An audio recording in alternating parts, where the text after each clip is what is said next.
Ponsel gadis itu tidak sengaja jatuh dari lantai 6.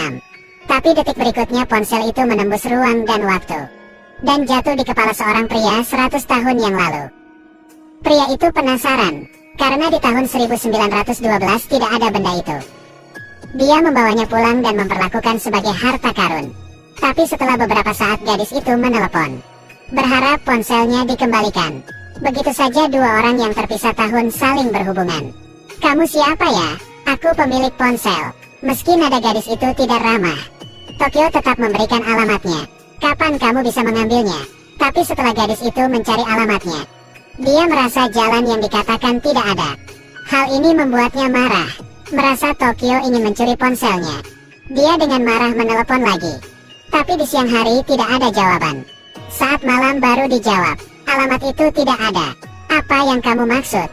"Aku tahu." "Apa?" "Kamu maling yang suka berbohong." Perkataannya membuat Tokyo marah. "Aku selalu tinggal di sini sejak kecil. Kamu saja yang tidak bisa menemukannya. Apakah kamu mencarinya dengan benar?" Gadis itu melirik ke buku tentang wormhole. Mengingat kembali saat ponselnya jatuh ada sinar terang. Dia menduga ponselnya kembali ke masa lalu. Jadi dia bertanya ke Tokyo, "Tanggal dan tahun berapa sekarang?"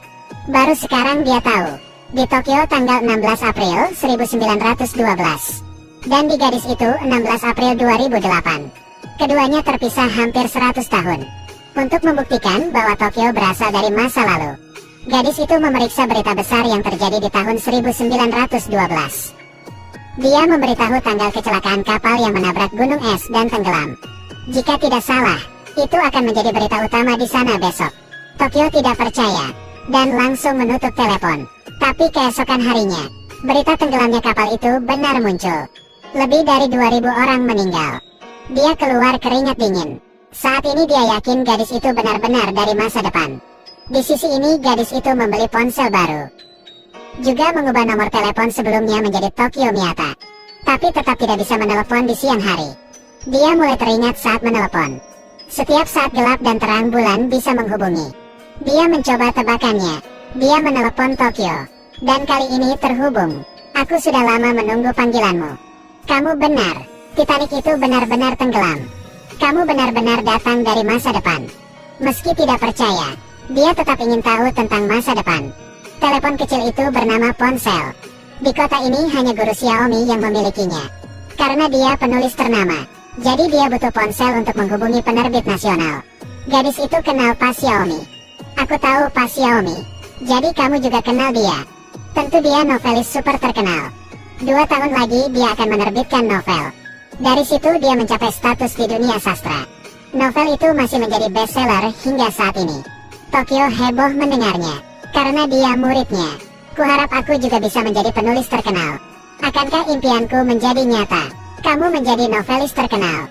Jika bisa, kuharap kamu bisa membantuku sedikit. Untuk sampai saat ini aku belum pernah menerbitkan novel. Apakah aku harus terus berusaha? Kamu pasti akan mempelajarinya. Namaku Fujisaki." Itu nama yang indah. 2 orang di sinar rembulan saling bertukar pikiran. Mulai mengenal satu sama lain. Membicarakan hal baik dan buruk.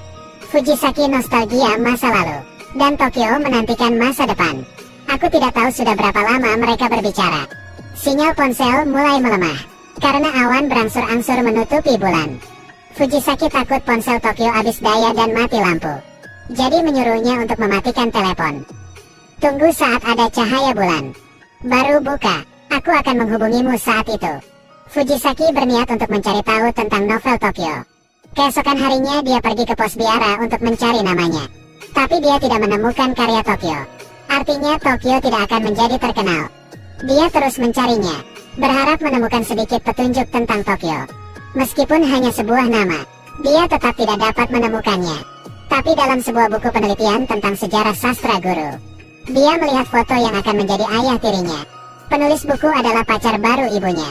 Setelah ayahnya meninggal 10 tahun lalu, ibu bertemu ayah tiri, dan berencana untuk menikah. Tapi Fujisaki menentangnya. Dia merasa perilaku ibu mengkhianati jiwa ayah. Padahal pria itu adalah profesor sejarah sastra.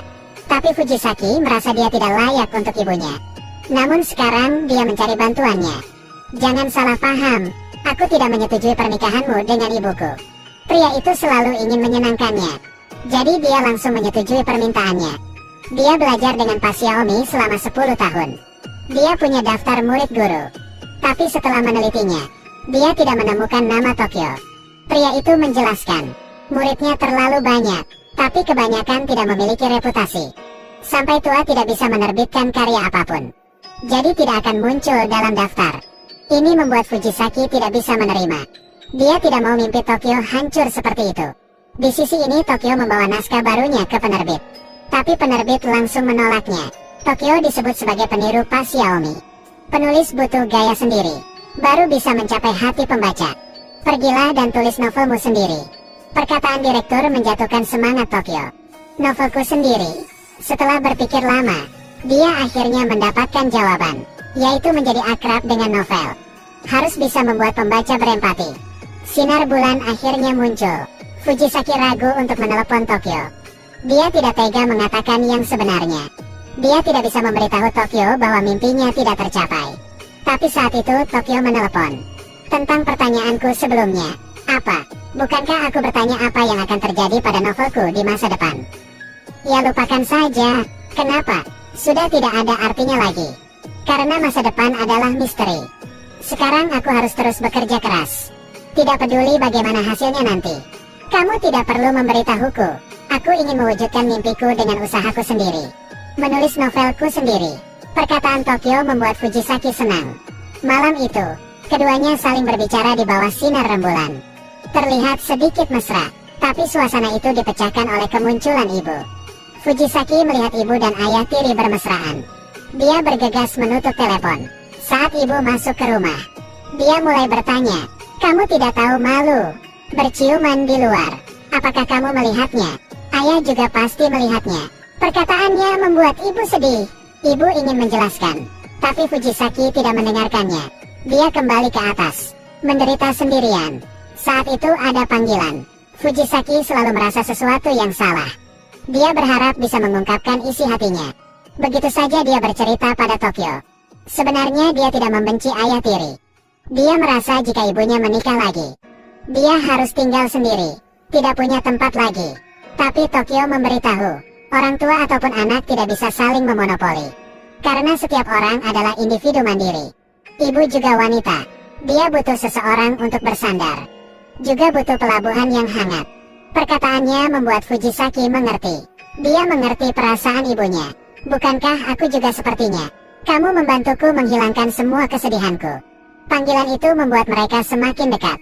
Meski dipisahkan oleh 100 tahun. Tapi 2 detak jantung semakin dekat. Tokyo tiba-tiba bilang ingin bertemu begitu bulan muncul di siang hari. Jika kita ada di lokasi yang sama, bukankah kita akan saling berdampingan? Setelah mengetahui kapan bulan muncul di siang hari, keduanya menunggu untuk berkencan. Fujisaki keluar dari stasiun kereta bawah tanah.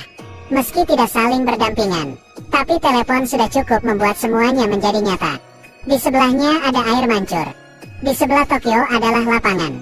Keduanya pergi ke toko yang sama. Sesampainya di sana, mereka memesan sepiring kari. Jenis kencan spiritual terlalu fantastis. Tidak menyembunyikan emosional. Sekarang kita ada di toko yang sama dan memakan kari. Di masa depan masih bisa makan itu hebat. Ya, selesai makan, keduanya pergi jalan-jalan. Akhirnya Fujisaki melihat toko berusia 100 tahun. Untuk membeli hadiah, Tokyo pergi ke toko untuk membeli cermin. Dia memberi bos banyak uang dan memberitahunya, 100 tahun nanti akan ada gadis bernama Fujisaki yang datang untuk mengambilnya. Simpanlah dengan hati-hati. Dia menulis 2 pesan di cermin. Bos mengatakan aku mungkin tidak hidup selama itu, tapi aku akan mencoba yang terbaik untuk menyimpannya demi Anda. Percakapan keduanya telah membangkitkan rasa penasaran putri bos. Pergilah untuk mengambilnya sekarang. Fujisaki dengan gugup memasuki toko. Saat dia menyebut namanya sendiri, wanita itu mengundang neneknya keluar. Benar, wanita tua itu adalah putri bos. Apakah kamu Fujisaki? Ya, akhirnya aku bertemu denganmu. Kamu akhirnya datang. Apakah ini mimpi? Dia sudah memenuhi keinginan terakhir ayahnya. Cermin itu disimpan selama hampir 100 tahun. Fujisaki membukanya dengan hati-hati. Dia menerima hadiah dari tahun 1912. Di cermin tertulis, meski terpisah jarak waktu 100 tahun, aku selalu merasa hatimu ada dalam jangkauan. Itu tulisan yang tulus dari 100 tahun lalu. Fujisaki sangat tersentuh. Dia berterima kasih pada wanita tua itu. Lalu menelepon Tokyo lagi. Putri bos yang kamu temui kini ada bersamaku. Bertemu denganku. Dengan siapa kamu berbicara? Nama gadis itu Akiko. Kegigihannya itulah yang membuat cermin tetap terjaga. Untuk berterima kasih atas kegigihannya selama hampir 100 tahun. Keduanya membiarkan Akiko kecil dan tua berbicara. Halo, siapa namamu? Akiko. Berapa umurmu? 5 tahun. Dengar, Akiko, kamu harus bertanggung jawab untuk menjaga cermin yang diminta Tokyo.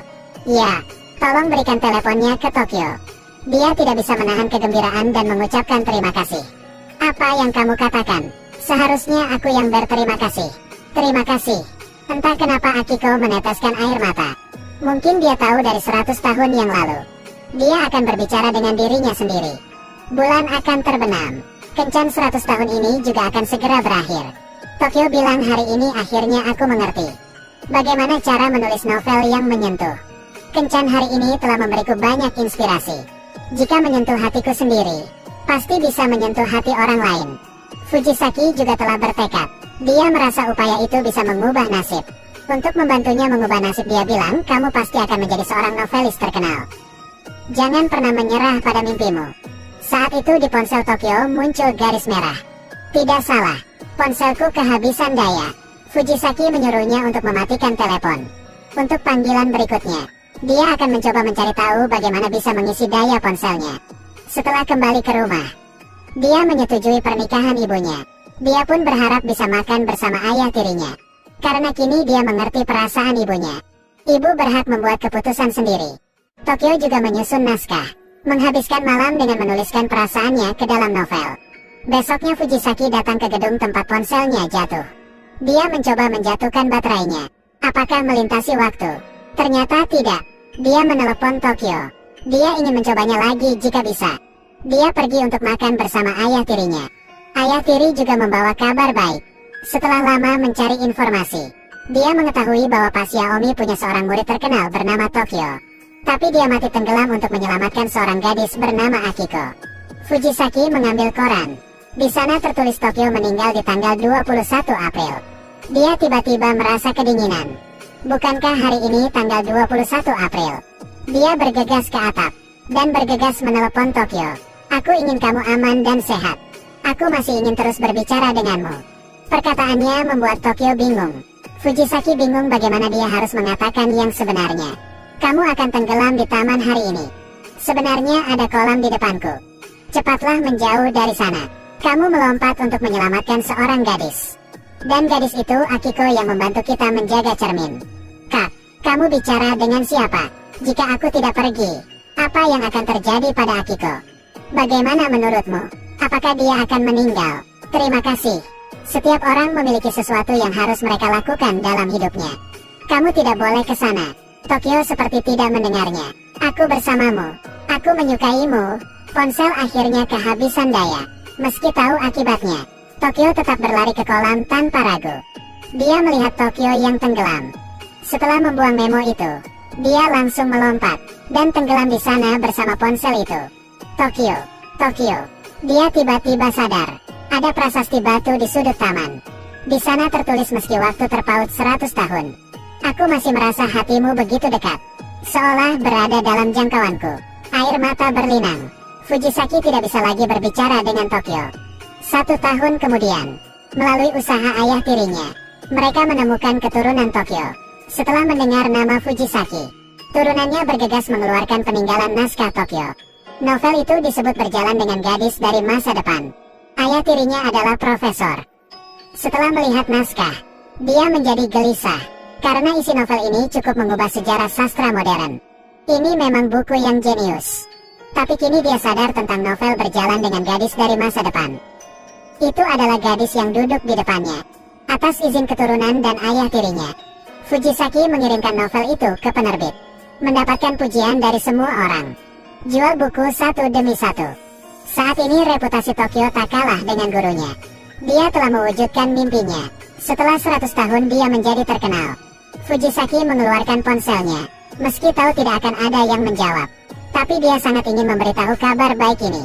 Dia mengatakan, aku akan mencoba bekerja keras dengan apa yang kuinginkan. Kamu harus selalu melindungiku.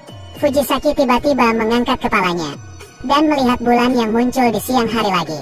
Mungkin di ujung telepon lain ada yang mendengarkan perkataannya. Terima kasih sudah menonton.